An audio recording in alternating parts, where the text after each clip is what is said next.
السلام عليكم نحمده ونستعينه ونستغفره ونؤمن به ونتوكل عليه ونعوذ بالله من شرور أنفسنا ومن سيئات أعمالنا من يهده الله فلا مضل له ومن يضلله فلا هادي له ونشهد أن لا إله إلا الله وحده لا شريك له ونشهد أن سيدنا حبيبنا ومولانا محمدا عبده ورسوله أما بعد أعوذ بالله من الشيطان الرجيم بسم الله الرحمن الرحيم والذين جاهدوا فينا لنهدينهم سبلنا وإن الله لمع المحسنين صدق الله مولانا العظيم মধ্যকার বাংলাদেশ আঞ্জুমানে আল ইসলাম যে ইসলামিয়া কর্মদা ইউনিয়ন শাখার উদ্যোগে আজকের ঐতিহাসিক শানে রিসালত সম্মেলনে উপস্থিত সম্মানিত সভাপতি, মঞ্চে উপবিষ্ট উলামায়ে কেরাম, আমার সম্মুখে উপস্থিত হাজিনে কেরাম, সামিনে আজম, প্রথমেই আমি দুঃখ প্রকাশ করছি, শানে রিসালত সম্মেলনটা বলা উচিত ছিল, আমি ওই দিক থেকে আলোচনা করার চেষ্টা করলাম। যাই হোক, তারপরে আমি চেষ্টা করব। আর দুঃখ প্রকাশ করছি এখানে উপস্থিত আজকের সম্মানিত অতিথি হযরত মাওলানা মুফতি শাহ আলম সাহেব, তিনি খুব সুন্দর আলোচনা করছিলেন। আপনারা জানেন তিনি বাংলাদেশের অন্যতম একজন বড় আলিম। আমি আসলে সময় স্বল্পতা সব কিছু মিলিয়ে তাকে মাঝখানে একটু বিরক্ত করতে হচ্ছে, এই জন্য আমি ক্ষমা চেয়ে নিচ্ছি। আশা করা যায় তিনি ক্ষমা সুন্দর দৃষ্টি দেখবেন, আপনারাও দেখবেন। আজকের সবার সম্মানিত অতিথিবৃন্দ এবং সম্মুখে উপস্থিত হাজরিন, মহান আল্লাহ পাকের দরবারে শুকরিয়া আদায় করছি, তিনি আমাদেরকে এমন একটি মহতী মাহফিলে উপস্থিত হওয়ার তৌফিক দান করেছেন, আলহামদুলিল্লাহ। আল্লাহ পাক মানব জাতিকে সৃষ্টি করেছেন শ্রেষ্ঠ হিসাবে। পৃথিবীতে মানব জাতি সকল সৃষ্টির মধ্যে শ্রেষ্ঠ, আর এই শ্রেষ্ঠ জাতিকে আল্লাহ পাক সকল দিক থেকে শ্রেষ্ঠত্ব দান করেছেন, এমনকি মানুষকে শ্রেষ্ঠ আদর্শ মানুষকে দিয়েছেন, যাতে সে অনুসরণ করে তার শ্রেষ্ঠত্বের বহিঃপ্রকাশ ঘটাতে পারে। আল্লাহ পাক বলছেন, লাকাদ কানা লাকুম ফি রাসূলিল্লাহি উসওয়াতুন হাসানা লিমান কানা ইয়ারজুল্লাহ ওয়াল ইয়াউমিল আখিরা, যে তোমাদের জন্য রয়েছে রাসূলুল্লাহ সাল্লাল্লাহু আলাইহি ওয়াসাল্লামের জীবনে উত্তম আদর্শ। আমি প্রথমেই আমার প্রথম আলোচনার যে দৃষ্টি আমি চিন্তা করেছিলাম সেখান থেকে আমি সরে আসছি, এই জন্য একটু সময় লাগছে। আপনারা জানেন ট্রেন যখন তার লেন চেঞ্জ করে একটু গতি কমাতে হয়, বিভিন্ন প্রসেসিং আছে। আমি শানে রিসালত জানতাম না, হঠাৎ করে নিচের দিকে চেয়ে দেখি শানে রিসালত সম্মেলন। যাই হোক, যেটা বলছিলাম যে আল্লাহ পাক কি করেছেন, মানব জাতিকে শ্রেষ্ঠত্ব দান করেছেন, আর এই মানুষের জন্য শ্রেষ্ঠ আদর্শ দিয়েছেন কার মধ্যে? রাসূলুল্লাহ সাল্লাল্লাহু আলাইহি ওয়াসাল্লামের মধ্যে। এই জন্য আমাদের জন্য শ্রেষ্ঠ আদর্শ, আমাদের জন্য শ্রেষ্ঠ অনুসরণীয় বিষয়গুলো রয়েছে রাসূলুল্লাহ সাল্লাল্লাহু আলাইহি ওয়াসাল্লামের জীবনের মধ্যে। আর আমাদের কাজ হচ্ছে রাসূলুল্লাহর অনুসরণ। আল্লাহ পাক বলছেন, কুল ইন কুনতুম তুহিব্বুনাল্লাহ ফাত্তাবিউনি ইউহিব্বুকুমুল্লাহ। আপনি বলুন, তোমরা যদি আল্লাহর ভালোবাসা পেতে চাও, তোমরা যদি আল্লাহকে ভালোবাসতে চাও, ফাত্তাবিউনি, আমাকে অনুসরণ করো, ইউহিব্বুকুমুল্লাহ, আল্লাহ তোমাদেরকে ভালোবাসবেন। সুবহানাল্লাহ। এই জন্য রাসূলুল্লাহর অনুসরণের মধ্যে রয়েছে আমাদের জন্য আল্লাহর ভালোবাসা, রাসূলুল্লাহর অনুসরণের মধ্যে আমাদের জন্য রয়েছে উত্তম আদর্শ।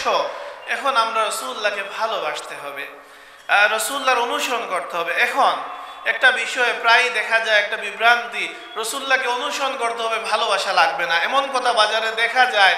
অনেক বক্তাও বলেন অনেক সময়, এগুলা বিভ্রান্তিকর, এগুলা উদ্দেশ্যমূলক, এবং এগুলোর মধ্যে রয়েছে অনেক কু উদ্দেশ্য, ভালো কোনো উদ্দেশ্য নেই। কারণ আপনি যাকে অনুসরণ করবেন তাকে ভালোবাসবেন, অথচ রাসূলুল্লাহর ভালোবাসা হচ্ছে ঈমান। লা ইউমিনু আহাদুকুম হাত্তা আকুনা হাব্বা ইলাইহি মিন ওয়ালিদিহি ওয়া ওয়ালাদিহি ওয়ান নাসি আজমাইন। বুখারী শরীফের হাদিস, মুসলিম শরীফে আছে, মুত্তাফাকুন আলাইহি হাদিস। তোমাদের কেউ ঈমানদার হতে পারবে না যতক্ষণ না আমি তার কাছে তার পিতামাতা, সন্তান সন্ততি সকল মানুষের থেকে অধিক প্রিয় না হই। এই জন্য রাসূলুল্লাহর ভালোবাসা এটা দালিলিক বিষয়, এটা দলিলের বাইরে কোনো বিষয় নয়। আর যদি এটা দালিলিক বিষয় নাও হতো, তারপরে রাসূলুল্লাহর ভালোবাসার প্রয়োজন হতো, কারণ মানুষ যাকে অনুসরণ করবে তাকে ভালোবাসতে হয়। এমন কি আমরা দেখি দুনিয়ায় কি হয়, দুনিয়ায় মানুষেরা দুনিয়ার বিভিন্ন মানুষকে নিজেদের জন্য মডেল বানিয়ে নেয়, যাদেরকে মডেল বানিয়ে নেয় তাদের প্রতি ভালোবাসা সৃষ্টি হয় এবং তাদেরকে অনুসরণ করে। সিনেমার নায়কদেরকে মানুষ ভালোবাসতে শুরু করে দেয়, তাদের মতো করে চুলের কাটিং দিয়ে তাদের মতো করে কথা বলার চেষ্টা করে। এমনকি আমরা দেখি বিভিন্ন খেলার যারা খেলোয়াড় আছে তাদেরকে মানুষেরা এত বেশি ভালোবাসে, তাদের মতো করে নিজের চুল কেটে নেয়, তাদের ভঙ্গি করে কথা বলতে চায়, তাদের মতো করে নিজের লাইফস্টাইলকে সাজাতে চায়। কেন? এটা ভালোবাসার জন্য। আর যাকে অনুসরণ করতেই হবে, মুমিনের জন্য অন্য কোনো আদর্শ থাকতে পারে না, মুমিনের জন্য অন্য কোনো মডেল থাকতে পারে না, মুমিনের জন্য অন্য কেউই মুমিনের চোখে নায়ক হতে পারেন না রাসূলুল্লাহ সাল্লাল্লাহু আলাইহি ওয়াসাল্লামকে বাকি রেখে।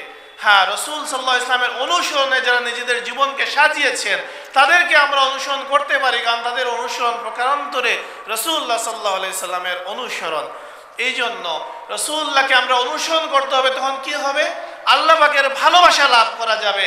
আর রাসূলুল্লাহ সাল্লাল্লাহু আলাইহি ওয়াসাল্লামকে যখন আমরা অনুসরণ করব, তার প্রথম ধাপ হচ্ছে রাসূলুল্লাহর প্রতি ভালোবাসা অন্তরের মধ্যে নিয়ে আসতে হবে, রাসূলুল্লাহকে ভালোবাসতে হবে। কারণ রাসূলুল্লাহকে ভালোবাসার নাম হচ্ছে ঈমান। এই জন্য ঈমানকে আমরা প্রথমে পাকাপোক্ত করতে হবে, আল্লাহ রাসূলের প্রতি সেই ভালোবাসা রাখতে হবে যেই ভালোবাসা ছিল সাহাবায়ে কেরামের। সাহাবায়ে কেরামের রাসূলুল্লাহর প্রতি ভালোবাসা কেমন ছিল? হুযায়ফা ইবনে ইয়ামান নামক একজন সাহাবী ছিলেন, যিনি রাসূলুল্লাহর অনেক ভেদ জানতেন। এমনকি রাসূলুল্লাহর ইন্তেকালের পরে উমর রাদিয়াল্লাহু তাআলা আনহু তার কাছে এসে জিজ্ঞেস করেছিলেন যে, হে হুযায়ফা ইবনে ইয়ামান, আল্লাহর কসম করে বলছি আপনি আমাকে বলুন আপনার কাছে রাসূলুল্লাহ মুনাফিকদের লিস্ট দিয়েছেন, এখানে আমার নাম আছে কিনা। সুবহানাল্লাহ। দেখুন সাহাবায়ে কেরামের কি অবস্থা। উমর রাদিয়াল্লাহু আনহুর মতো মানুষ, যার কি হতো, যার কথা আল্লাহ পাক কোরআনে কারীমের মধ্যে উদ্ধৃত করেছেন। উমর রাদিয়াল্লাহু আনহু বলেছেন একই কথা কোরআনে কারীমের মধ্যে এসেছে, এমনও আছে। এবং উমর ফারুক, তিনি হচ্ছেন সত্য মিথ্যার পার্থক্যকারী। সেই উমর ফারুক রাদিয়াল্লাহু তাআলা আনহু দেখুন নিজের ব্যাপারে তিনি ভয় পাচ্ছিলেন যে রাসূলুল্লাহর উপস্থিতিতে, রাসূলুল্লাহর সামনে হয়তো আমার ঈমান ঠিক ছিল, কিন্তু এমনও হতে পারে পরবর্তী জীবনে আমার মধ্যে কোনো পদস্খলন ঘটে যায় কিনা। এই ভয়ে তিনি হুযায়ফা ইবনে ইয়ামানকে এমন প্রশ্ন করেছেন। যাই হোক, আমাদের আলোচনার বিষয় ভিন্ন। সেই হুযায়ফা ইবনে ইয়ামান গিয়েছিলেন কিসরার রাজদরবারে। কিসরা অর্থাৎ পারস্যের সম্রাটদের উপাধি হচ্ছে কিসরা। তো উমর রাদিয়াল্লাহু তাআলা আনহু শাসনকালে যে কিসরা ছিল, অর্থাৎ যে পারস্যের রাজা ছিল, তার দরবারে গিয়েছেন হুযায়ফা ইবনে ইয়ামান এবং আরেকজন সাহাবী। তারা গিয়েছেন বলতে তাদেরকে আমন্ত্রণ জানানো হয়েছে। উমর রাদিয়াল্লাহু তাআলা আনহু যখন পারস্য আক্রমণ করতে চাইলেন, তখন কিসরা মুসলমানদের সাথে আলোচনা করার জন্য তাদেরকে আহ্বান করলো এবং গেলেন হুযায়ফা ইবনে ইয়ামান এবং আরেকজন সাহাবী, এবং আরও হয়তো অনেকে ছিলেন প্রতিনিধি দলের মধ্যে। তারা যখন গেলেন, তাদেরকে প্রথমে গেটেই তাদেরকে আটকে দেয়া হলো, সেখানে কাহিনী লম্বা। তারপরে যখন তারা ভিতরে প্রবেশ করলেন, খেতে বসলেন, তখন হুযায়ফা ইবনে ইয়ামান রাদিয়াল্লাহু তাআলা আনহুর হাত থেকে খাবারের কিছু টুকরা পড়ে গেল। তিনি তা উঠিয়ে নিলেন।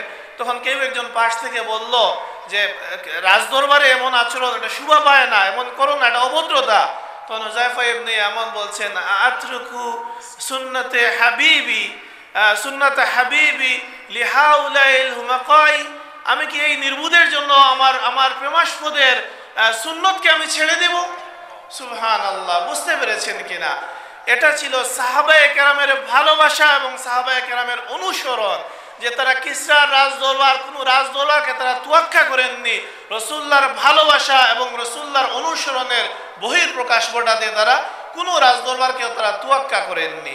তো এমন ভালোবাসা যদি আমাদের অন্তরের মধ্যে আমরা নিয়ে আসতে পারি, আর সেই দৃষ্টিকোণ থেকে আমরা যদি আমাদের জীবনকে সাজাতে পারি, তবে আমরা আল্লাহর ভালোবাসা লাভ করতে পারবো, আমাদের জন্য সহজ হয়ে যাবে।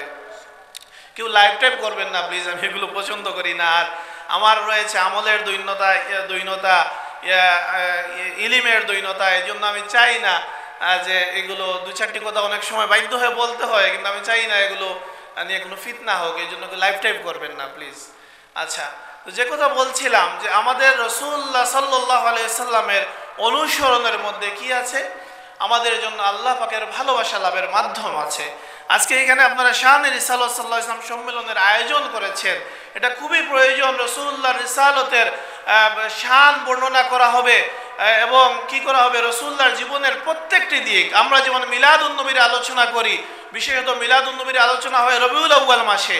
রবিউল আউয়াল মাসেই হতে হবে এমন কোনো কথা নয়, কিন্তু রবিউল আউয়াল মাসেও আমরা করি। পাশাপাশি সারা বছর রসুল্লাহর আলোচনা চালু থাকবে, জন্মবৃত্তান্ত আলোচনা হবে, পাশাপাশি রসুল্লাহ সাল্লাল্লাহু আলাইহি ওয়াসাল্লামের জীবনের প্রত্যেকটি বিষয় নিয়ে আলোচনা করা প্রয়োজন। কারণ রসুল সাল্লাল্লাহু আলাইহি ওয়াসাল্লাম হচ্ছেন আমাদের জন্য একমাত্র অনুসরণীয়। আল্লাহর পক্ষ থেকে রসুল্লাহর অনুসরণের মধ্যে রয়েছে আল্লাহ পাকের ভালোবাসা লাভের মাধ্যম। আর রসুল সাল্লাল্লাহু আলাইহি ওয়াসাল্লামের মধ্যে রয়েছে আমাদের জন্য উত্তম আদর্শ সকল দিক থেকে, একেবারে ঘুম থেকে উঠা থেকে শুরু করে আবার ঘুমানোর আগ পর্যন্ত, জীবনের শুরু থেকে জীবনের শেষ পর্যন্ত, জীবনের প্রত্যেকটি ক্ষেত্রে রসুল সাল্লাল্লাহু আলাইহি ওয়াসাল্লামের অনুসরণের মধ্যে আমাদের জন্য রয়েছে কল্যাণ এবং আল্লাহর সান্নিধ্য লাভের মাধ্যম। এই জন্য সাহাবায়ে কেরাম আল্লাহ রসুলকে ভালোবাসতেন, অনুসরণ করতেন। তাদের অনুসরণে আমরা রসুল্লাহর অনুসরণ করার চেষ্টা করতে হবে। আপনারা দেখুন, আমরা যখন সকালে ঘুম থেকে উঠি, অনেকের কাছে মনে হতে পারে যে রসুল্লাহর অনুসরণে সারা জীবন কাটিয়ে দিব, এটা তো বড় কঠিন কথা। কেমনে হবে? রসুল্লাহর তিনি কত বড় ছিলেন, আল্লাহর পক্ষ থেকে সাহায্যপ্রাপ্ত ছিলেন, আর রসুল্লাহর অনুসরণ আমি সকল ক্ষেত্রে নিয়ে আসবো, এটা কেমনে হয়? আসলে এটা হয়, এটা এত সহজ নয়। কিন্তু চিন্তাধারার বিষয়, আমাদের চিন্তাধারার মধ্যে যদি আমরা পরিবর্তন নিয়ে আসতে পারি, তখনই রসুল্লাহর অনুসরণ এমনি এমনি চলে আসবে। কেমনে? আমরা রসুল্লাহর অনুসরণে যত কিছু ভালো করি সবই আল্লাহ রসুলের অনুসরণ, কিন্তু হয়তো চিন্তার জগতে আমাদেরকে নক করে না, বুঝতে পারি না। আমরা যখন ঘুম থেকে উঠছি, আপনি চোখটাকে ডলতেছেন, এটা সবার অভ্যাস, কিন্তু যদি চিন্তা করেন আল্লাহ রসুল এমন করতেন, তখনই তো সুন্নতের মাধ্যমে আপনার সকাল থেকে শুরু হয়ে গেল। তারপরে আপনি যদি একটু আল্লাহর শুকরিয়া আদায় করেন, কারণ আপনি যখন অপারেশন থিয়েটারে যান, আপনার আত্মীয় স্বজন যখন আপনার পক্ষ থেকে কি করে স্বীকারোক্তি দেয় যে যদি তার কোনো ক্ষতি হয় এর দায় দায়িত্ব আমাদের, তখন আপনারা ভয় পান। যে অপারেশন থিয়েটারে যায় সেও ভয় পায়, আত্মীয় স্বজন যারা আছে তারাও টেনশন করতে থাকে। অথচ সেখানে কি হয়? সেখানে তাকে সেন্সলেস করা হয়। আপনি যখন ঘুমিয়ে যান তখনও আপনি সেন্সলেস হন, কিন্তু আপনি কোথাও সিগনেচার দিতে হয় না, এই জন্য আপনি ভয় পাচ্ছেন না। কিন্তু এটা তো একই অবস্থা। এমনও তো হতে পারতো ওইখানেও যেমন আপনার হুশ না ফিরে আসতে পারে, এইখানেও তো এমন হইতে পারতো আপনার হুশ না ফিরে আসতে পারতো। এই জন্য আপনি যদি ঘুম থেকে উঠে আপনি যদি এটা বলেন যে আলহামদুলিল্লাহিল্লাযী আহইয়ানা বা'দা মা আমাতানা ওয়া ইলাইহিন নুশুর, তখন কি হলো? রসুল্লাহর অনুসরণ, আল্লাহর শুকরিয়া আদায় এবং বরকতের মাধ্যমে সকালের জীবন শুরু হয়ে গেল সুন্নতের মাধ্যমে। আর সুন্নতের মধ্যে রয়েছে বরকত। বরকত এমন একটা বিষয়, অনেক সময় শুধুমাত্র আধিক্যের মধ্যে বরকত নয়, বরং বরকত হচ্ছে একজন মানুষের লক্ষ কোটি টাকা আছে কিন্তু তার একটা সন্তান নাই। সে লক্ষ কোটি না, পুরো রাজত্বের বিনিময় হইলেও তার কাছে একটা সন্তানের মূল্য অনেক বেশি। তো এই সম্পদও তার কাছে অনেক সময় এইরকম নয়। আরেকজনের কাছে হয়তো ওই রকম টাকা পয়সা নাই, কিন্তু তার মনের মধ্যে শান্তি আছে, আল্লাহ পাক তাকে সুন্দর পরিবার দিয়েছেন, তার কি আছে, তার সন্তান সন্ততি আছে। তো সে যে এরকম বরকত লাভ করছে, ওই লক্ষ কোটি টাকার মালিকের মনের মধ্যে তো সেই শান্তি নাই। এই জন্য বরকতের মধ্যে বরকত অর্থ এটা নয় যে শুধুমাত্র বেশি বেশি টাকা, বরং বরকত হচ্ছে সেটাই যার মাধ্যমে মানুষ তৃপ্তি লাভ করতে পারে। তো আপনার বরকতময় জীবন শুরু হয়ে গেল, কারণ আপনি সকালে ঘুম থেকে উঠলেন। এখন আপনার মন এমনও হতে পারে ঘুম থেকে উঠার পরে আপনার মনের মধ্যে বিষণ্ণতা ছেয়ে গেছে, এটার মধ্যে বরকত নাই। আর ঘুম থেকে উঠার পরেই আপনার মনের মধ্যে একটা প্রসন্নতা লাভ করছেন, এটার মধ্যে আছে বরকত। আর এই বরকত লাভ হয় রসুল্লাহর সুন্নতের অনুসরণে, কারণ রসুল্লাহর সুন্নতের অনুসরণের মধ্যে রয়েছে আল্লাহর ভালোবাসা, আল্লাহর সান্নিধ্য। আর যাকে আল্লাহ পাক ভালোবাসেন তার তো নিশ্চয়ই কোনো কষ্ট হওয়ার কথা নয়, কারণ পৃথিবীর সব কিছু এককভাবে পরিচালনা করেন আল্লাহ পাক। এই জন্য তিনি যদি আপনাকে ভালোবাসেন, আপনার ক্ষতি করার কেউ নাই। এই জন্য অনেক সময় আমরা মনে করি একজনকে আল্লাহ বাড়ি দিয়েছেন, গাড়ি দিয়েছেন, তাকেই মনে হয় আল্লাহ ভালোবাসছেন। অথচ এমনও হতে পারে যে একজন গরিব মানুষের মনের মধ্যে যে দানৈক্যতা আছে, একজন লক্ষ কোটি টাকার মালিকের মধ্যে সেটা না থাকতে পারে। এই জন্য বরকত হচ্ছে সবচেয়ে বড় বিষয়। সম্পদের বরকত, সন্তানের বরকত, জীবনের বরকত, সময়ের বরকত, বরকত হচ্ছে সবচেয়ে বড় বিষয়। প্রাচুর্যতা বেশি, পরিমাণে বেশি হওয়া বরকতীয় নয়, শান্তিময় নয়, বরং বরকতময় হচ্ছে শান্তিময়। আপনার জীবন যখন বরকতময় হবে, প্রত্যেকটি বিষয় যখন বরকতময় হবে, তখনই হচ্ছে শান্তিময়। আর এই বরকতময় হবে রাসূলুল্লাহ সাল্লাল্লাহু আলাইহি ওয়াসাল্লামের অনুসরণের মধ্যে। এই জন্য রাসূলুল্লাহকে যদি আমরা ভালো করে চিনি, রাসূলুল্লাহ চিনতে হলে কি করতে হবে? আলোচনা, এরকম শানে রিসালত, মিলাদুন নবী, এরকম মাহফিলের মাধ্যমে রাসূলুল্লাহর জীবনের বিভিন্ন দিক তুলে ধরতে হবে, জানতে হবে আলোচনার মাধ্যমে, এবং ভালোবাসা সৃষ্টি হতে হবে রাসূলুল্লাহর প্রতি এবং তাকে অনুসরণ করতে হবে। এই জন্য অনেক সময় আছে এরকম নয়, আর অনেক বড় বড় মাহফিলে অনেক মানুষ খুব সুন্দর করে কথা বলেন, আমরা আকৃষ্ট হয়ে যাই, কিন্তু দেখা যায় সেখানে রাসূলুল্লাহর ভালোবাসার প্রতিফলন ঘটে না। রাসূলুল্লাহর নাম নেওয়া হয় বেয়াদবিমূলকভাবে, রাসূলুল্লাহর এমন এমন বিষয়ে আলোচনা করা হয় যেগুলো আসলে প্রকারান্তরে শান নয়, বরং খাটো করার চেষ্টা করা হচ্ছে। যেমন এখানে বড় বড় উলামায়ে কেরাম আছেন, তারা আরো ভালো বলতে পারবেন। রাসূলুল্লাহর যে গুণটি রয়েছে উম্মি, সকল মুফাসসিরিনে কেরাম আমার জানা মতে এটাকে বর্ণনা করেছেন রাসূলুল্লাহর মুজিজা হিসাবে, বর্ণনা করেছেন রাসূলুল্লাহর ফজিলত হিসাবে, রাসূলুল্লাহর মর্যাদার অংশ হিসাবে। আর অনেকে দেখা যায় এই শব্দ নিয়ে রাসূলুল্লাহকে খাটো করার চেষ্টা করেন। বিষয় হচ্ছে যে শব্দ নয়, বিষয় হচ্ছে এখানে প্রকাশ ভঙ্গির মধ্যে রয়েছে এহানত। অনেকে আছে একই শব্দ দ্বারা হয়তো কেউ কাউকে সম্মানিত করে, আরেকজন হয়তো এহানত করার চেষ্টা করে। আর রাসূলুল্লাহর বিষয়টা হচ্ছে এমন, রাসূলুল্লাহ এতিম ছিলেন এটা সত্য, কিন্তু কেউ যদি এটা ভালোবাসা থেকে বলে এটা ভালো, আর কেউ যদি এটাকে খাটো করার জন্য, রাসূলুল্লাহকে খাটো করার জন্য বলে, কুফরি হয়ে যাবে। কেউ যদি রাসূলুল্লাহ এতিম ছিলেন এটা বলে রাসূলুল্লাহকে ছোট করতে চায়, এটা কুফরি হয়ে যাবে। এই জন্য এটা কেন হয়? এই জন্য দেখবেন আমরা যাদেরকে অনুসরণ করি, অনুসরণীয় উলামায়ে কেরাম যারা আছেন, তারা রাসূলুল্লাহকে ভালোবাসেন। রাসূলুল্লাহর নাম মুবারকের সাথে, রাসূলুল্লাহর সাথে সম্পৃক্ত যতটি বিষয় আছে প্রত্যেকটি বিষয়ের প্রতি তাদের আছে তাজিম আছে। তারা রাসূলুল্লাহর মাউলুদুন নবীকে তাজিম করেন, তারা রাসূলুল্লাহর জন্মের সময়কে, প্রত্যেকটা জিনিসকে তারা কি করেন? বরকতময় মনে করেন, কারণ রাসূলুল্লাহর জীবনের প্রত্যেকটি বিষয় এমনই। যাই হোক, আমরা আমাদের মূল ট্র্যাক থেকে সরছি না, আমি কথা দীর্ঘায়িত করব না। উলামায়ে কেরাম বসে আছেন, সুন্দর সুন্দর কথা বলবেন। বিশেষত আমি অনুরোধ করব, যেহেতু আমার সময়ের স্বল্পতা রয়েছে, আমার পক্ষ থেকে না হয় আর একটু বেশি করে বলবেন, যতটুকু বলার দরকার ছিল তার থেকে একটু বেশি বলবেন। আমি যে বিষয়ে বলছিলাম যে রাসূলুল্লাহর অনুসরণের মধ্যে রয়েছে আল্লাহর ভালোবাসা পাওয়ার মাধ্যম। আর রাসূলুল্লাহর অনুসরণ আমাদের মনের মধ্যে মনে হতে পারে কঠিন, কিন্তু আমি যখন এটা উপলব্ধি করেছি, বিভিন্ন উলামায়ে কেরামের কিতাবাদি দেখে আমি যখন এটা উপলব্ধি করতে পেরেছি যে চিন্তার জগতে পরিবর্তন আসলেই সহজ হয়ে যায়, আমার কাছে মনে হয়েছে এটা মানুষের সাথে শেয়ার করা যায়। আর উলামায়ে কেরাম এগুলো তো বলেন, মানুষের জানা আছে যে আসলে সুন্নতের অনুসরণ কঠিন নয়, শুধু চিন্তার জগৎকে পরিবর্তন করা। অনেক সময় আমাদের জন্য কঠিন হয়ে যায় যে আমি এটা কেমন কথা, আমি ঘন্টার উপরে কাপড় পরবো, এটা তো আমাকে ছোট দেখাবে, আমার জন্য অপমানজনক, এটা মনে হতে পারে। ওই যে চিন্তার জগতের বিষয়, আপনি যদি চিন্তা করেন যে রাসূলুল্লাহ সাল্লাল্লাহু আলাইহি ওয়াসাল্লাম থেকে আল্লাহর সৃষ্টির মধ্যে সম্মানিত আর কেউ নাই, আর সেই রাসূল সাল্লাল্লাহু আলাইহি ওয়াসাল্লামের সুন্নত এবং আমার জন্য ফরজ হচ্ছে ঘন্টার উপরে কাপড় পরিধান করা। আমি কিসরা রাজদরবারকে পাত্তা দেননি সাহাবায়ে কেরাম, আর আমি আমার সমাজকে পাত্তা দিয়ে রাসূলুল্লাহর মহান সুন্নতের অবমাননা করবো, এটা কেমন কথা? এই চিন্তাকে যদি আপনি আপনার মনের মধ্যে স্থান দিতে পারেন, তখন দেখুন এই সুন্নতের প্রতি আপনার ভালোবাসা সৃষ্টি হয়ে যাবে, এবং কি হবে? আপনার জন্য সহজ হয়ে যাবে। আপনার আর কখনো মনে হবে না যে এটা কঠিন। নতুবা অনেকের কাছে বিষয়টা কঠিন হয়ে যায়। অনেকের কাছে অনেক রাস্তাঘাটে অনেককে বিভিন্ন সময় মানুষের তিরস্কার করে, বিভিন্ন মানুষ কথা শোনায়, তারপরেও দেখা যায় এই অভ্যাসটা করতে পারছে না, হারাম কাজ ছাড়তে পারছে না। কেন? মন মানসিকতার মধ্যে দৈন্যতা ঢুকে গেছে, এই যে একটা হীনমন্যতা ঢুকে গেছে। সে মনে করছে যে এটা তার জন্য, ওইটা তার জন্য সম্মানজনক, অথচ আসল বিষয়টা হচ্ছে যদি তার মন মানসিকতা ঠিক করে ফেলে, তখন রাসূলুল্লাহর অনুসরণের মধ্যেই রয়েছে সম্মান। সে যদি রাসূলুল্লাহর অনুসরণ করে, মানুষ তাকে সম্মান করবে, কেউ তাকে কটাক্ষ করবে না। হয়তো দুষ্ট লোক এক দুইজন করতে পারে, কিন্তু যে কটাক্ষ করবে সেও অপমানিত হবে, কিন্তু দেখবেন আপনি সম্মানের জীবন লাভ করবেন আপনি যদি রাসূলুল্লাহর অনুসরণ করতে পারেন।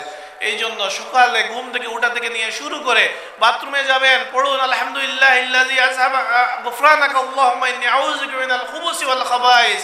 আপনি জানেন না, আপনি যখন বাথরুমে যান আপনি অনেক বিষয়ে সচেতন হন, সতর্ক হন, সেখানে আপনি পিছলে পড়তে পারেন, এই বিষয়ে আপনি সতর্কতা অবলম্বন করেন, অথচ এর চেয়ে বড় ক্ষতি হয়ে যেতে পারে। এখানে যে দুষ্ট জিনগুলো আছে এগুলো আপনার ক্ষতি করতে পারে, এটা আপনি জানেন না। হয়তো বাহ্যিক আপনি এখানে আসছে পড়লে বাহ্যিক ক্ষতি হবে, কিন্তু আপনার যদি ভিতরের মধ্যে কোনো ক্ষতি হয়ে যায় এই ক্ষতি অপূরণীয়। এই জন্য রাসূলুল্লাহর অনুসরণ করে আপনি যদি শুধুমাত্র একটা দোয়া পড়ে ফেলেন, তখন দেখুন এই কাজটা আপনার জন্য বরকতময় হয়ে গেল। আপনার জন্য এটাও ইবাদতের সময় হিসেবে আল্লাহর কাছে গণ্য হয়ে যাচ্ছে যখন আপনি দোয়া পড়ে প্রবেশ করছেন। আর অনেক সময় অনেক বিষয়কে আমরা অবহেলা করি, মনে করি অপ্রয়োজনীয়, কিন্তু মানুষের টয়লেট, মানুষের খাওয়া দাওয়া, আপনি চিন্তা করুন হারুনুর রশিদের দরবারে একবার হারুনুর রশিদ ডাক দিলেন, ওই যে আব্বাসী খলিফা ছিলেন হারুনুর রশিদ, তিনি তার উজিরকে বললেন পানি নিয়ে আসার জন্য। দরবেশ বাহলুল ছিলেন পাশে বসা, তিনি বলছেন যে আমিরুল মুমিনিন আপনি একটু করেন, রাজা বাদশাহ আপনি একটু করেন, একটু সময় দেন আমাকে, পানি আপনি খাবেন না, আমি আপনাকে একটা প্রশ্ন করতে চাই। জি প্রশ্ন করুন। কি প্রশ্ন? যদি আপনার এত পিপাসা পায় যে আপনার জীবন চলে যাবে, আর আপনাকে এই পানির বিনিময়ে যদি রাজত্ব দিয়ে দেওয়ার কথা বলা হয়, তখন আপনি কি করবেন? আমি আমার রাজত্ব দিয়ে দিব, তারপরেও আমি পানিটুকু খেতে চাইব। তখন তিনি বললেন ঠিক আছে আপনি খান। পানি খাওয়ার পরে তখন বললেন আমিরুল মুমিনিন আরেকটা প্রশ্ন আছে। জি বলুন। এই পানি যদি আপনার ভিতর থেকে বের না হয়, আর এটাকে বের করতে হলে আপনি যদি পুরো রাজত্ব দিয়ে দিতে হয়, তখন আপনি কি করবেন? রাজত্ব দিয়ে দিব, তারপরে এটা প্রশ্নই উঠে না। কারণ যার ভিতরে পেশাব পায়খানা আটকে গেছে সে জানে এটার যন্ত্রণা কি। মানুষ মারা যাবে, তার ভিতরের ময়লা যদি বের না হয় মানুষ মারা যাবে, বাঁচতে পারবে না। এই জন্য এটার বিনিময়ে মানুষের জীবনের চেয়ে মূল্যবান তো তার কাছে কিছু নাই, সে বলছে রাজত্ব দিয়ে দিব। তখন বাহলুল বলছেন এই রাজত্বের কি দাম, যে রাজত্বের বিনিময় হচ্ছে এক গ্লাস পানি, অথচ আল্লাহ পাক এটা প্রত্যেক দিন প্রত্যেক মুহূর্তে আপনাকে ফ্রিতে দিচ্ছেন। এই জন্য আমরা যদি আমাদের চিন্তার মধ্যে এরকম চিন্তাটা নিয়ে আসতে পারি যে এই যে এটা আল্লাহর নিয়ামত, আল্লাহর নিয়ামতের চিন্তা যদি নিজের মনের মধ্যে নিয়ে আসতে পারি, এখন সব সময় এটা আনতে পারবেন না, তখনই পারবেন যখন রাসূলুল্লাহ সাল্লাল্লাহু আলাইহি ওয়াসাল্লামের সুন্নতের অনুসরণ করবেন। এই যে সুন্নতে অনুসরণে যে দোয়াগুলো আছে, রাসূলুল্লাহর সুন্নতের মধ্যে যে ইয়েগুলো আছে, চর্চাগুলো আছে, এগুলো যদি নিজেদের জীবনের মধ্যে নিয়ে আসা যায়, তখন দেখা যাবে আল্লাহর শুকরিয়া আদায় করা হচ্ছে, নিয়ামতের শুকরিয়া আদায় করা হচ্ছে। আর আল্লাহর বিধান হচ্ছে আপনি যখন নিয়ামতের শুকরিয়া আদায় করবেন, আল্লাহ পাক তখন আপনাকে আরো বাড়িয়ে দিবেন। এই জন্য আমরা কি করব? নিয়ামতের শুকরিয়া আদায় করব রাসূলুল্লাহ সাল্লাল্লাহু আলাইহি ওয়াসাল্লামের অনুসরণে। রাসূল সাল্লাল্লাহু আলাইহি ওয়াসাল্লামের মতো নিজেদের জীবনকে গঠন করার চেষ্টা করব। এই ক্ষেত্রে কোনো পারিপার্শ্বিক কোনো কিছু যাতে আমাদের জন্য বাধা না হয়। আমরা অনেক সময় মনে করি পশ্চিমা বিশ্ব আমাদের জন্য অনুসরণীয়, অথচ দেখুন সেই পশ্চিমা বিশ্বে অ্যাডভার্টাইজ দিয়ে মানুষদেরকে হাত ধোয়ার জন্য উৎসাহিত করা লাগে, কারণ তারা হাত ধোয় না, এমনকি তারা বাথরুমে গিয়ে তারা ইস্তেঞ্জার যেহেতু ওই শিক্ষা ধর্মীয়ভাবে তাদের মধ্যে নাই, এই জন্য এবং সাংস্কৃতিকভাবে তাদের মধ্যে নাই, শীতের দেশ, এই জন্য তারা দেখা যায় তাদেরকে অ্যাডভার্টাইজ দিয়ে তাদেরকে বোঝানো লাগে যে তারা যেন কি করে, তারা যেন টয়লেটের পরে তারা যেন পানি ব্যবহার করে, পরিচ্ছন্নতা গ্রহণ করে, এই জন্য তাদেরকে অ্যাডভার্টাইজ দিয়ে বোঝানো লাগে, নতুবা বিভিন্ন রোগ জীবাণু ছড়িয়ে পড়ে। এমনকি বর্তমানে যে ভাইরাস এসেছে করোনা ভাইরাস, এই জন্য সকল এমনকি আমাদের দেশে পর্যন্ত প্রচারণা চালানো হচ্ছে যাতে সব কিছুর পরে হাত দেওয়া হয়, অথচ আমাদের জন্য এই প্রচারণার প্রয়োজন নাই। কারণ মুমিন মাত্রই সে সব সময় দিনে 5 বার ওযু করছে, বিভিন্ন ঘুম থেকে উঠেই প্রথম কাজ হচ্ছে আপনি কি করবেন? হাত ধুবেন। এটা রাসূলুল্লাহর সুন্নত। রাসূলুল্লাহর সুন্নতের অনুসরণ করলে আর অন্য কোনো সংস্কৃতির অনুসরণের প্রয়োজন পড়ে না। এখন আপনি পশ্চিমা সংস্কৃতিকে মনে করছেন মহান, অথচ রাসূলুল্লাহ সাল্লাল্লাহু আলাইহি ওয়াসাল্লাম যে আদর্শ দিয়ে গেছেন এটাতে তারা আসতেই হবে, নতুবা তারা বিভিন্ন বিপদ আপদে পড়বে। আর আমরা এটা আমাদের নিজেদের বিষয়, আমাদের একান্ত নিজস্ব সম্পদ। আমরা শুধুমাত্র আমাদের মন মানসিকতার মধ্যে যদি আত্মবিশ্বাস নিয়ে আসতে পারি, তবে আমাদের যে জীবন হওয়া প্রয়োজন, অন্যের কোনো অনুসরণের প্রয়োজন নাই, বরং রাসূলুল্লাহর অনুসরণে একজন মুমিন হিসেবে আমাদের যে জীবনযাপনের প্রয়োজন, সেই জীবনযাপন যদি আমরা করতে পারি, আমরা রোগবালাই থেকে মুক্ত থাকতে পারছি, আমরা বরকত লাভ করতে পারছি, আমরা সকল খারাপ কিছু থেকে আমরা বেঁচে থাকতে পারছি। আজকে দেখুন চীনে যে ভাইরাস এসেছে, এই ভাইরাস এসেছে, তাদের মেডিকেল সায়েন্টিস্টরা বলছেন যে এটা এসেছে সামুদ্রিক এমন কিছু খাবার থেকে যেগুলো ইসলাম হারাম ঘোষণা করেছে, তারা ওইগুলো খায়, ওইগুলো থেকেই মূলত এই ভাইরাসের উৎপত্তি। এই জন্য আমরা কাদেরকে অনুসরণ করব? আমরা মনে করছি জ্ঞান বিজ্ঞানে তারা অনেক এগিয়ে গেছে, অথচ তারা জ্ঞান বিজ্ঞানে এগিয়ে যেতে যেতে এমন হয়েছে যে ইসলামের নিষেধাজ্ঞা অমান্য করার কারণে তারা আজকে কোনো পথ খুঁজে পাচ্ছে না। আজকে এখন পর্যন্ত তারা ব্যর্থ, তারা এখন পর্যন্ত এই ভাইরাসের মোকাবিলা করার কোনো রাস্তা খুঁজে পায়নি এখন পর্যন্ত। অথচ দেখা যাচ্ছে কি যে মুমিনরা যদি তাদের যে জীবন তারা গঠন করা প্রয়োজন, সেই জীবন যদি তারা গঠন করতে পারে, আল্লাহর এই সকল আযাব থেকে, আল্লাহর এই সকল গজব থেকে তারা এমনি তারা বেঁচে থাকতে পারছে। এই জন্য আমাদের মনের মধ্যে আত্মবিশ্বাসী হতে হবে। আমরা হীনমন্যতায় ভুগলে হবে না, আত্মবিশ্বাসী হতে হবে যে রাসূলুল্লাহর জীবন হচ্ছে সর্বোত্তম। রাসূলুল্লাহর জীবনের প্রত্যেকটি কাজ অনুসরণের মধ্যে আমার জন্য রয়েছে বরকত। এটা বলছি আপনার এই যে জীবন, প্রত্যেক দিন ঘুম থেকে উঠবেন, খাবেন, বাথরুমে যাবেন, চলাফেরার ক্ষেত্রে, আবার আপনি পারিবারিক সামাজিক সকল ক্ষেত্রে চলাফেরার ক্ষেত্রে যদি রাসূলুল্লাহকে অনুসরণ করতে পারেন, সেটা তো আরো বরকতময়।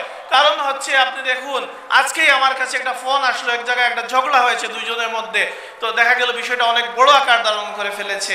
সাথে সাথে আমার মনে হলো রাসূলুল্লাহর একটা হাদিসের কথা মনে হলো যে ওইটার অনুসরণ যদি ওইখানে থাকতো তাহলে খুব সুন্দর সমাধান হয়ে যেত। কেমন দেখুন, একটা ঘটনা বলছি। একবার যায়েদ ইবনে সানা নামক একজন ইহুদি পণ্ডিত আসলো রাসূলুল্লাহ সাল্লাল্লাহু আলাইহি ওয়াসাল্লামের কাছে। যায়েদ ইবনে সানা নামক একজন ইহুদি পণ্ডিত আসলো। সে এসে মূলত তার উদ্দেশ্য ছিল রাসূলুল্লাহকে পরীক্ষা করবে। সে এসে দেখলো একজন সাহাবী তাশরিফ আনছেন, তার বাহন থেকে নামলেন এবং সাহাবী রাসূলুল্লাহ সাল্লাল্লাহু আলাইহি ওয়াসাল্লামকে বললেন, ইয়া রাসূলুল্লাহ, আপনি আমাকে একটা সম্প্রদায়ের উদ্দেশ্যে পাঠিয়েছিলেন, আমি তাদেরকে ঈমানের দাওয়াত দিয়েছি, তারা ঈমান কবুল করেছে, কিন্তু তারা এত বেশি দারিদ্রতার মধ্যে আছে, আমি ভয় করছি তারা না জানি কুফরের মধ্যে ফেরত যায়, তাদেরকে কিছু সাহায্য করার প্রয়োজন। তখন যায়েদ ইবনে সানা রাসূল সাল্লাল্লাহু আলাইহি ওয়াসাল্লামকে প্রস্তাব দিল, আমি আপনার কাছে সাথে একটা উত্তম ব্যবসা করতে চাই, আমি আপনাকে টাকা পয়সা দিব, এর বিনিময়ে আমি আপনার কাছ থেকে পরবর্তীতে কিছু মাল খরিদ করতে চাই। রাসূল সাল্লাল্লাহু আলাইহি ওয়াসাল্লাম সম্মত হলেন এবং তার এই যে টাকা পয়সাগুলো দিল, এই দিনার দিরহামগুলো তিনি ওই সাহাবীকে দিয়ে দিলেন, যাতে ওই নতুন যারা নও-মুসলিম যারা হয়েছে তাদেরকে সাহায্য করা হয়। যেদিন টাকা ফেরত দেওয়া হবে, যায়েদ ইবনে সানা আসলো রাসূলুল্লাহ সাল্লাল্লাহু আলাইহি ওয়াসাল্লামের কাছে, জান্নাতুল বাকির কাছে। রাসূলুল্লাহ সম্ভবত কোনো একটা দাফন থেকে ফেরত আসছিলেন। আবু বকর রাদিয়াল্লাহু তাআলা এবং উমর রাদিয়াল্লাহু রাসূল সাল্লাল্লাহু আলাইহি ওয়াসাল্লামের সাথে ছিলেন। এসেই সে মুখ বাঁকা করে রাসূলুল্লাহকে একেবারে মুখ বাঁকিয়ে রাসূলুল্লাহকে ধমক দিয়ে বলল, হে মুহাম্মদ, আব্দুল মুত্তালিবের বংশধরের মধ্যে তুমি খুবই প্রতারক, নাউযুবিল্লাহি মিন যালিক। অপমান করে ইচ্ছাকৃতভাবে মুখ বাঁকিয়ে রাসূলুল্লাহকে ধমক দিয়ে বলছে, তুমি খুব প্রতারক, তুমি আমার ভাঙা টাকা দাও। তখন উমর রাদিয়াল্লাহু তো ছিলেন, বুঝেনি। উমর রাদিয়াল্লাহু তখন রাগান্বিত হয়ে গেলেন। রাসূলুল্লাহ বলেন, উমর থামো, এই লোক এবং আমি তোমার থেকে অন্য কিছু আশা করি, তুমি তাকে ধমক দিচ্ছ, অথচ তুমি তাকে ধমক দিতে পারো না, কারণ তার দাবি হচ্ছে, তার দাবি ঠিক আছে, এই জন্য উচিত ছিল তুমি তাকে এবং আমাকে পরামর্শ দিবে, তাকে পরামর্শ দিবে সে যাতে উত্তমভাবে পাওনাটা আদায় করে, আর আমাকে পরামর্শ দিবে আমি যাতে উত্তমভাবে তার পাওনা পরিশোধ করে দেই। সুবহানাল্লাহ। এরপরের ঘটনা শুনুন। যায়েদ ইবনে সানা নির্দেশ দিলেন উমর রাদিয়াল্লাহুকে, তুমি তার পাওনা দিয়ে দাও। তখন উমর রাদিয়াল্লাহু যখন তার পাওনা দিতে গেলেন এবং অতিরিক্ত দিতে গেলেন, কারণ রাসূলুল্লাহ এমনই নির্দেশ দিয়েছিলেন, তুমি তাকে ধমক দিয়েছো, তার হক নষ্ট করেছো, তাকে কিছু অতিরিক্ত দিয়ে দিবে। তিনি যখন তাকে অতিরিক্ত হাদিয়া স্বরূপ দিতে গেলেন, তখন সে বলল, কেন দিচ্ছ? বললেন, রাসূলুল্লাহর নির্দেশ। সে বলল, হে উমর, তুমি কি আমাকে চিনতে পেরেছো? তিনি বললেন, না। সে বলল, আমি যায়েদ ইবনে সানা। উমর রাদিয়াল্লাহু বললেন, কোন যায়েদ ইবনে সানা? ও ইহুদি পণ্ডিত? সে বলল, হ্যাঁ, আমি মূলত অন্য কাজে এসেছি। আমি যেদিন রাসূল সাল্লাল্লাহু আলাইহি ওয়াসাল্লামের চেহারা মুবারক দেখেছিলাম, সেদিন বুঝতে পেরেছিলাম তিনি শেষ নবী, কারণ ইহুদি খ্রিস্টানরা রাসূলুল্লাহ সাল্লাল্লাহু আলাইহি ওয়াসাল্লামকে তাদের সন্তানদের থেকে বেশি চিনত। এই জন্য সে বলছে, আমি প্রথম দিন বুঝতে পেরেছিলাম, কিন্তু আমি একটা পরীক্ষা করতে চেয়েছিলাম। আমাদের কিতাবে আছে, শেষ নবী যিনি হবেন তার রাগের উপর ধৈর্য প্রাধান্য লাভ করবে। আমি দেখতে চেয়েছিলাম তার ধৈর্য কেমন, তাকে পরীক্ষা করার জন্য আমি এমন করেছিলাম। সুবহানাল্লাহ। এখন দেখুন, আমি যে বললাম আজকের একটা ঝগড়ার কথা বললাম, কিছুদিন আগে আপনাদের পাশের আরেকটা এলাকায় এরকম একটা সংবাদ পেয়েছি যে একজন সিগারেট খেয়ে আরেকজনের মুখে ধোঁয়া ছেড়ে দিয়েছে। এটা নিয়ে একেবারে মার্ডারের অবস্থা, এখনো ওসমানী হাসপাতালে ভর্তি একজন, তুচ্ছ ঘটনাকে কেন্দ্র করে। তো এগুলো থেকে বাঁচা যায় কেমনে? এগুলো থেকে বাঁচা যায় রাসূলুল্লাহ সাল্লাল্লাহু আলাইহি ওয়াসাল্লামের সুন্নতের অনুসরণে। এই যে ধৈর্য, একবার এক বেদুইন গিয়ে মসজিদে নববীতে পেশাব করে দিল, সাহাবায়ে কেরাম রাগান্বিত। রাসূল সাল্লাল্লাহু আলাইহি ওয়াসাল্লাম বলেন, থামো, তাকে শেষ করতে দাও। সে যখন পেশাব শেষ করলো, রাসূল সাল্লাল্লাহু আলাইহি ওয়াসাল্লাম সাহাবীদেরকে তাকে ডেকে নিয়ে এসে বললেন, এটা আমাদের পবিত্র স্থান, এখানে আমরা নামাজ পড়ি, এখানে পেশাব করা যায় না। আর সাহাবীদেরকে বললেন, তোমরা এই জায়গাটা পরিষ্কার করে ফেলো। সুবহানাল্লাহ। এই যে দেখুন, ধৈর্য, সহিষ্ণুতা সকল ক্ষেত্রে। রাসূলুল্লাহ সাল্লাল্লাহু আলাইহি ওয়াসাল্লাম তার মেয়েদেরকে ভালোবাসতেন, নাতিদেরকে ভালোবাসতেন। আমরা যখন ঘরে ফেরত যাই, মুরব্বী যারা আছেন নাতি নাতনিদেরকে ভালোবাসেন, এটা সবাই করে, কিন্তু যদি রাসূলুল্লাহর জীবনকে অনুসরণ করে এটা করেন, সুন্নতের সওয়াব পাচ্ছেন, বরকত পাচ্ছেন। আর আপনি যখনই ঘরে ঢুকবেন, আপনার মিজাজ যত খারাপ থাকুক, বাইরে যাই ঘটুক না কেন, সাথে সাথে আপনার মনের মধ্যে চলে আসবে রাসূলুল্লাহ এমনটি করতেন। তখন আর আপনার ঘরের মধ্যে অশান্তি হবে না, পারিবারিক জীবনে অশান্তি হবে না, সামাজিক জীবনে অশান্তি হবে না, হানাহানি থাকবে না। এটা সুন্দর সমাজ হয়ে যাবে। এটা হবে রাসূল সাল্লাল্লাহু আলাইহি ওয়াসাল্লামের জীবনকে যথাযথ অনুসরণের মাধ্যমে। আর আমাদের প্রত্যেক জীবনে আমরা যদি রাসূলুল্লাহকে অনুসরণ করতে পারি, আমাদের জীবন হবে বরকতময়, আমাদের খাবার হবে বরকতময়। দেখুন, আমরা যখন ঘরে প্রবেশ করি, আমরা যদি আল্লাহর নাম না নিয়ে প্রবেশ করি, আমরা যদি আল্লাহর নাম না নিয়ে খাই, শয়তান তো তখন তার সঙ্গী সাথীদেরকে আহ্বান করে, আসো, আমাদের থাকার জায়গা হয়ে গেছে, আমাদের খাওয়ার জায়গা হয়ে গেছে। আর যদি আপনি আল্লাহর নাম নিয়ে প্রবেশ করেন, আল্লাহর নাম নিয়ে খান, শয়তান তার সাথীদেরকে বলে, এই ঘরে আমাদের থাকারও ব্যবস্থা নাই, খাওয়ারও ব্যবস্থা নাই। এখন এগুলো হচ্ছে রাসূলুল্লাহর সুন্নত।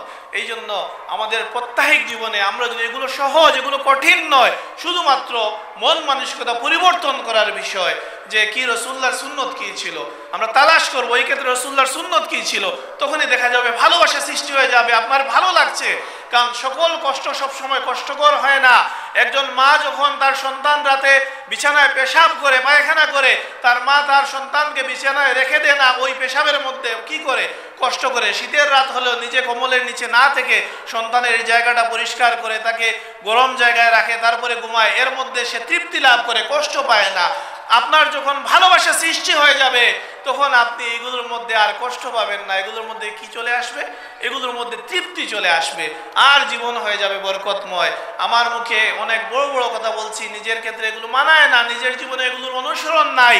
কিন্তু আমরা যদি এগুলো আলোচনা করি, আমি আপনাদেরকে বললাম, নিজের সাথে জ্বালাই করে নিলাম, আলোচনা করলে হয়তো আল্লাহ পাক এর মধ্যে বরকত লাভ করতে পারেন। হয়তো আপনারা এগুলো শুরু করে দিবেন, আর এর মধ্যে থেকে হয়তো আল্লাহ পাক আমাকে উত্তম প্রতিদান দান করবেন, হয়তো আমি আমার জীবনে এমন অনুসরণ করতে পারবো। এই জন্য আমি আমার কথা দীর্ঘায়িত করব না। আমার সার কথা হচ্ছে, রাসূল সাল্লাল্লাহু আলাইহি ওয়াসাল্লামের জীবনের অনুসরণ, আর এর জন্য ভালোবাসারও প্রয়োজন। রাসূল সাল্লাল্লাহু আলাইহি ওয়াসাল্লামকে নিজেদের জীবন থেকে বেশি ভালোবাসতে হবে। আর এই জন্য প্রয়োজন হক্কানি উলামায়ে কেরামের সাথে সম্পর্ক রাখা। কারণ বড় বড় পণ্ডিত, সুন্দর সুন্দর কথা বলা পণ্ডিত, এদের মনের মধ্যে রাসূলুল্লাহর ভালোবাসা নাই। এদের সাথে চললে আমাদের মন খারাপ হয়ে যাবে, শুধু রাসূলুল্লাহর দোষ খুঁজতে থাকবো, তখন আর ওই অনুসরণও করা হবে না। তারা শুধু কুরআন হাদিস, কুরআন সুন্নাহ এগুলো বলবে ঠিকই, কিন্তু ঠিকই তারা দেখবেন সুন্নাহ থেকে আমাদেরকে দূরে সরাচ্ছে। কারণ ওই যে যেটা বলছিলেন শাহ আলম ভাই, জুম্মার আগে সুন্নত নাই, জুম্মার পরে সুন্নত নাই, তারাবির নামাজ নাই, এগুলো কি কাটছে? এগুলো তো সুন্নাহই কাটছে। বলছে কুরআন সুন্নাহ, কুরআন সুন্নাহ, কুরআন হাদিস, কুরআন হাদিস, কিন্তু প্রকারান্তরে তারা সুন্নাহ থেকে আমাদেরকে দূরে সরিয়ে নিয়ে যাচ্ছে। এই জন্য রাসূলুল্লাহর সুন্নাহর একেবারে যথাযথ অনুসরণের জন্য রাসূলুল্লাহকেও ভালোবাসতে হবে। আর রাসূল সাল্লাল্লাহু আলাইহি ওয়াসাল্লামকে যদি আমরা যথাযথভাবে অনুসরণ করতে পারি, আমাদের জীবন হবে বরকতময়। সামাজিক, রাজনৈতিক, ধর্মীয়, কি বলবো, পারিবারিক, ব্যক্তিগত সকল জীবন হবে কি বরকতময়। আল্লাহ পাক আমাদেরকে যেন সেইভাবে তৌফিক দান করেন। ওয়া আখিরু দাওয়ানা আলহামদুলিল্লাহি রাব্বিল আলামিন। আসসালামু আলাইকুম। সাল্লাল্লাহু আলা সাইয়্যিদিনা ওয়া মাওলানা মুহাম্মদ ওয়া আলা আলিহি ওয়া সাহবিহি ওয়া সাল্লাম। সাল্লাল্লাহু আলা সাইয়্যিদিনা ওয়া মাওলানা মুহাম্মদ ওয়া আলা আলিহি ওয়া সাহবিহি ওয়া সাল্লাম। বালাগাল উলা বিকামালিহি কাশাফাদ দুজা বিজামালিহি হাসানাত জামিউ খিসালিহি। আস্তাগফিরুল্লাহ, ইন্নাল্লাহা গফুরুর রহিম। أستغفر الله ربي من كل ذنب وأتوب إليه ولا حول ولا قوة إلا بالله العلي العظيم. اللهم آمين. الحمد لله رب العالمين والعاقبة للمتقين والصلاة والسلام على أشرف الأنبياء والمرسلين. اللهم صل على بدر التمام، اللهم صل على نور الظلام، اللهم صل على مفتاح دار السلام، اللهم صل على شفيع جميع الأنام. ربنا ظلمنا أنفسنا وإن لم تغفر لنا وترحمنا لنكونن من الخاسرين. ربنا هب لنا من أزواجنا وذرياتنا قرة أعين واجعلنا للمتقين إماما. ربنا آتنا في الدنيا حسنة وفي الآخرة حسنة وقنا عذاب النار وادخلنا الجنة مع الأبرار. يا عزيز يا غفار يا كريم يا ستار يا خالق يا بار. اللهم أجرنا وخلصنا من النار، اللهم أجرنا وخلصنا من النار. رب ارحمهما كما ربياني صغيرا রব্বি জাআলনি মুকিমাস সালাতি ওয়া মিন যুররিয়াতি রব্বানা ওয়া তাকাব্বাল দুআ। ইয়া আল্লাহ আমরার জীবনে সুন্দর করে দাও, আমরা হল খামরে তোমার রাস্তে বানাইয়া দাও ইয়া আল্লাহ। আমরা তোমার হাবিবর সুন্নতর যথাযথ অনুসরণ করার তৌফিক দান করো আল্লাহ। আল্লাহ আমরা দুনিয়ার পারিপার্শ্বিকতার মাঝে আমরা ডুবে গেছি আল্লাহ, আমরা তুমি সাহায্য করো ইয়া আল্লাহ। তোমার হাবিবর সুন্নতর অনুসরণ তুমি আমরা সাহায্য করো ইয়া আল্লাহ। তুমি হইছো তোমার হাবিবর সুন্নতর অনুসরণ করলে তুমি বালা পাইবা ইয়া আল্লাহ।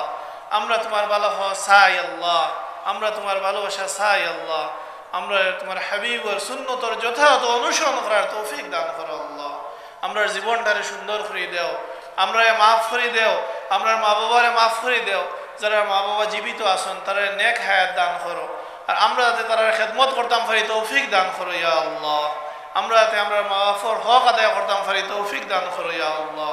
যারা মা বাপ দুনিয়ার মুসাফিরি শেষ করে কবরের দেশে গেছেন গিয়া, তারা কবরের রওদাতুম মিন রিয়াদিল জান্নাহ বানাইয়া দাও ইয়া আল্লাহ। ইয়া আল্লাহ আমরা জীবন সুন্দর করে দাও, সকল খামরে তোমার রাস্তে বানাইয়া দাও। আমরা পরিবার পরিজনের চক্ষু শীতলকারী বানাইয়া দাও, আমরা নামাজি বানাইয়া দাও, আমরা পরিবার পরিজনের নামাজি বানাইয়া দাও ইয়া আল্লাহ। আমরা ঘর হলরে শান্তির ঘর বানাইয়া দাও ইয়া আল্লাহ। আমরা মাঝে মিল মহব্বত বাড়াইয়া দাও ইয়া আল্লাহ। ইয়া আল্লাহ তোমার রাসূলের জীবনের যথাযথ অনুসরণ করার তৌফিক দান করো ইয়া আল্লাহ। আমরা ধৈর্য দান করো ইয়া আল্লাহ, আমরা সহিষ্ণুতা দান করো ইয়া আল্লাহ। ইয়া আল্লাহ আমরা তোমার রাসূলের যথাযথ অনুসরণ করতাম পারি তৌফিক দান করো ইয়া আল্লাহ। ইয়া আল্লাহ আমরা তোমার নাফরমানি থেকে বাঁচাইয়া রাখো, আমরা মন্তরের মাঝে এমন বয় দান করো যে বয় তোমার অবৈধতা থেকে আমরা বাঁচাইয়া রাখি ইয়া আল্লাহ।